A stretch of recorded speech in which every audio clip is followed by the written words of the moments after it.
Edappadi K Palaniswami அவர்கள் நேற்று அறிவித்த உறுதிமொழிகள், அதாவது வாக்குறுதிகள் பேசுபொருளாகி இருக்கு. பல பேர் இப்போ இருக்கக்கூடிய சூழ்நிலையில இது எப்படி நிறைவேற்ற முடியும் அப்படின்னு சொன்னதும் அதற்கு இபிஎஸ் சொன்ன பதிலும் அப்படிங்கிறது பேசுபொருளாக இருக்கு. உங்களுடைய விளக்கம் எப்படி முடியும் அப்படின்றது ஏன் பேசு பொருளாகுது? இன்னைக்கு பீகார்ல கிட்டத்தட்ட ஒரு கோடி பேருக்கு 10,000 ரூபாய் கிரெடிட் ஆகும் இல்லையா?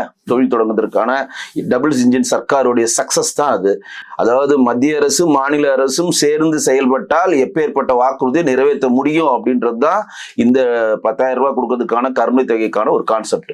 ஏன் கருணை தொகை கொடுக்குறாங்கன்னா, 2021 தேர்தல் மேனிஃபெஸ்டோல டிஎம்கே என்ன கொடுத்தாங்கன்னா, வருகிற 2 வருட காலம் நாங்கள் கரண்ட் பில்லையோ சொத்து வரியோ மற்ற எந்த வரியும் நாங்க மாநில அரசு ஏற்ற மாட்டோம். ஏன் ஏற்ற மாட்டோம்னா, கொரோனா முடிஞ்சு இப்பதான் வந்திருக்கிறதுனால உங்களுக்கு இயல்பு நிலைக்கு உங்களால திரும்ப முடியல, யாருக்கிட்டையும் பணப்புழக்கம் இல்ல, எல்லாருடைய சேவிங்ஸ் நீங்க செலவு பண்ணதுனால 2 வருடம் உங்ககிட்ட இந்த அரசாங்கம் பதவியேற்றதுல இருந்து 2 வருடத்துல எந்த வரி ஏற்ற மாட்டோம்னு தேர்தல் மேனிஃபெஸ்டோல கொடுத்துட்டு 2021 பதவி ஏற்ற அடுத்த நிமிடமே கிட்டத்தட்ட 2 மாசம் 3 மாசத்துல என்ன பண்ணாங்க?